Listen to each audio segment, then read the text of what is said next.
Okay, yo, what's up? This is a tutorial based on the effects in my animation. So I kind of changed up how I did effects in general, and I'm glad to see that you guys enjoy it. So this I was already explaining. I just ended up deleting the entire tutorial by accident, like a stinking idiot. Don't mind that though. Don't mind that at all. But basically, what I said was you want to make the effect particles, move in a general direction. And if you're making a complicated effect, you want to make the effect all at once. So like for the flame slash, if you do a flame slash that's this big, and trust me, this is pretty complicated, especially when I go into the actual edit part. This is pretty complicated when you start considering all the moving pieces. You want them all to move in a general direction after making the entire thing. So they move in a general direction like this. And once you do it like this, you can actually change up the colors, make something completely different. Believe it or not, if I was to simply get rid of some of these pieces and add in something totally different, this will look like an entirely different move. Like legit, if I made it water and I just changed up how some of the pieces act, it will look like a water slash instead of a flame slash. By the way, that's a hint that I'll be changing it up a little bit. So yeah, you basically want to make the entire effect at first and then make it, well, in this case, if you're making flame, break down over time while moving in a general direction. And this isn't just for slashes, this is also for stabs as well. For stabs, you want to do the exact same thing. I'm going to use this stab. This stab has two load up frames. So it has this frame, and then its actual move. For this move, I make some of the particles move backwards, these little pieces around here, and some of the particles move forward, which is the move itself. The particles are moving forward here. And I do this for the entire move. Now, I don't remember how much frames this was, but yeah, it's 9 frames. But that's the entire move for the stab. Much smoother than what it was before, I know that for sure. So yeah, you make the entire move at some point, and then you make it break down over time while moving in a general direction. That's what I suggest for any form of slash or stabbing move, or attack, if you will. Any attack, that's what you want to do. Because if you're making an attack of any kind, whether it's a laser, a bomb, or anything, if it has particle effects and it has to travel in a general direction, you want the particle effects to also follow that general direction, unless it's like an explosion, which is the flame blast or the fire blast, if you will, the little projectile attacks inside of the animation. This is it. This is it. There's no extra move here. It's just a blast, and that's how I can change the trajectory of the projectile itself. And that's it. The reason you do this is because, well, if something's being propelled, you kind of want to do the opposite. You kind of want it to go backwards instead of forward, especially if that projectile or anything that is being propelled forward is a lone individual, if you will. So if it's a bowling ball and you're blowing it up, it and it doesn't get destroyed, you want the blast to go in back of it, while the bowling ball gets projected all the way somewhere else forward.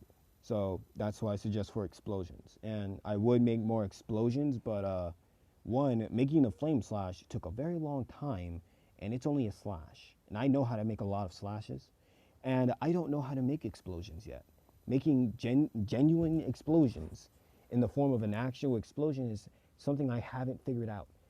And the only reason why I haven't figured it out is because I don't know how it's supposed to collide with the ground properly. So like if I throw a bomb on the ground, I know it's going to expand, and then a dust cloud will eventually form. But which direction do I actually put it in? You know, it's just a lot. I'm pretty sure I could figure it out if I just kept working at it, but you get the point. But yeah, now we'll move on to the split screen. For the split screen, what I did was I'm just gonna grab a circle and try to redo what I did before. So this is our circle, right? The circle is different from the background. The background and the floor, the background, the floor, and the circle are completely different colors right now. So if I was to grab, I'm gonna make this blue right now. if I was to grab another floor, right, another floor, and do this, just do this. That means that this is already a split screen right here. This is already the split screen. But just for the sake of just making it actual genuine, like a genuine split screen, I'm going to make the split screen get covered with a stick node to simulate another piece of the animation.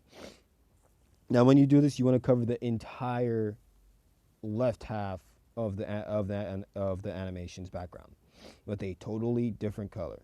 If you do not do this, it's not going to look right. Okay. Now, you slowly add this in, right? Slowly. You want to slowly start up and then exponentially get faster, if you will. And once you start actually hitting things inside of the animation, I suggest you grab another stick figure of some sort, any stick figure, and I'm going to make this one red. No, hold up. Yeah, I'm going to make this one red, but I'm going to do it like this instead. I want you to grab another stick figure of any type, and I'm just going to make this one red, and I'm just going to pretend that this is the floor now. You basically want to change everything on the floor. That's all there is to it. That's what you would do if you were to make a separate or, a separate screen or a moving screen. In this case, I'm going to try to make it negative, if you will.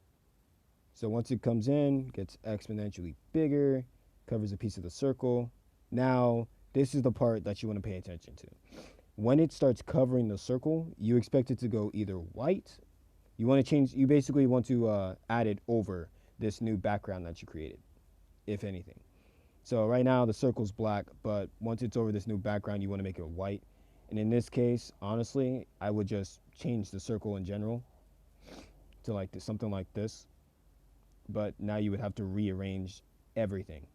So honestly, that's a little complicated if I was to put it into moves. So give me a sec. Okay, I'm back.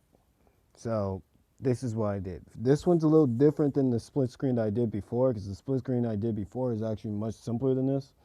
But in this case, I changed all of the colors and I inverted the colors, including the main node. Now in the previous animation, I didn't do that. I just added a completely different area and segmented them basically. So instead of them being in the same area but just different colors, I got rid of one side or the other. So that's how you would create a split screen for two separate areas. In this case, I'm splitting up two similar areas and I'm changing it up. So this is how it looks if I was to do that. Looks pretty cool, right? Now, as you can see from this other circle, it's not exactly the exact same size. And you can see all the nodes there. Yeah, this is actually two separate stick figures that I added to make it look like a whole circle still. So if you're going to split up the screen and make it two similar areas that are in the same exact position, you want to change up how you want to either add something over the original stick figure that's in the middle of that line that segments the screen, or you want to get rid of one half, basically. And that's how you would create a split screen. Now, I'm just going to go to my other animation and show you guys the split screen there and break it down, because I don't feel like remaking that. And for this one, I think I might just save it, as because I just got a good idea of a new animation to do when I do it. So yeah, you guys are going to see how cool that's going to look at some point. So I'm going to go to the other animation, if I could find it. Yeah, there we go. So I believe it was test. Now, please do give me a second. It's going to load for a bit. Or not. That works. So the split screen here. This split screen. Same thing as before. It slowly comes in and then gradually comes in and then slows down as it gets to its position and then stops. Now, you can see a bunch of nodes here. That's because I added a stick figure. The stick figure's still there. It's just I blocked it up and put this guy in front. Oh, sorry, that's on the next frame where he actually comes into contact with the frame, I think. And I put him in front, except his body. His body didn't need to get in front because it never covered that piece of the body. But you get the point. When it's in two completely separate areas, you want to still add the stick figure in an area that would seem like it's different, but in reality, you just want to split it off. You want to cover it up and make it the same color as the background. Now, I'm thinking that this only applies to backgrounds that have a general color. So like purely white backgrounds will have something purely white to cover them, so they're easy to cover. But if you have like a mountain in the background, then I don't know what you're gonna do for that. I honestly don't. I don't know what you can do. Maybe you could cut this guy's entire body in half, but the spear is one whole part. But I don't know. It would take a lot more effort. But that's what I did.